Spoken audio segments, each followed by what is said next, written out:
discovered A the black, oil. She discovered the oil. something Yeah. to that point. Yeah, it had to do. This is Sarah Richter, You're right. That's right. and she is 11 years old. So she was one of the richest black girls in the United States. And I want to read a story about her. I'm sorry. Can everybody say it? How you spell that last name? Rector. Okay. Sarah Richter received international attention at the age of 11 when the Kansas City Star in 1913 publicized the headlines, "Millions to a Negro Girl." Sarah was born to Joseph and Rose Rector on March 3rd, 1902, in a two-room cabin near Twine, Oklahoma. Both Joseph and Rose had enslaved Creek ancestry, and both of their fathers fought with the Union Army during the Civil War. When Oklahoma statehood became evident in 1907, the Dawes Allotment Act divided Creek land among the Creeks and their former slaves with the termination date of 1906. Rector's parents, Sarah Rector herself, her brother Joe Jr., and sister Rebecca all received land and lands that were granted to the former slaves were usually the rocky lands of poor of quality.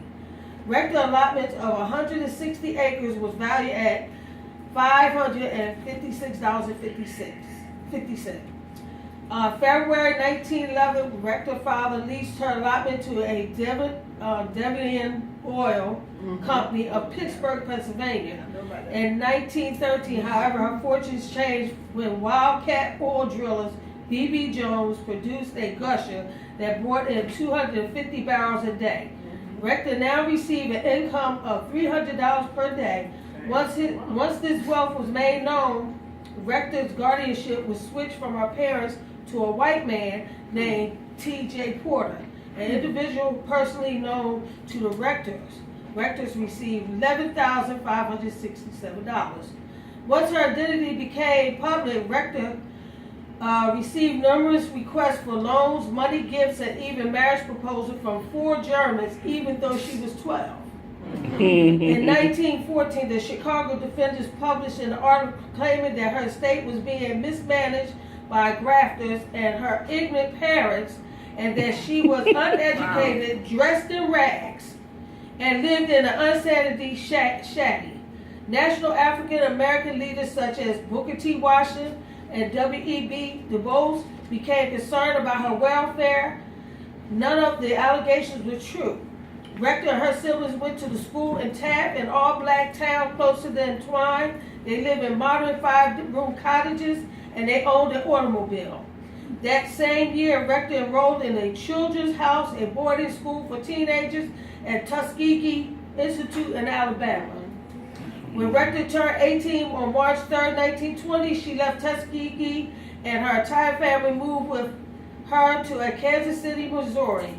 By this point, Rector, who now owns stock and bonds, a boarding house, and a bakery, and the Busy Bee Cafe in Muskie, Oklahoma, as well as 2,000 acres of prime river bottomland, was a millionaire. Wow. The family moved into what we know as the Rector Manor. Legal wrangling over Rector's estate, some mismanagement continues until she was 20. That year, Rector married Kenneth Campbell, and the couple had 3 sons, Kenneth Jr., Leon, and Clarence. Much was publicized about her extravagant spending on luxuries. Her marriage to Campbell ended in 1930, and in 1934, she married William Crawford.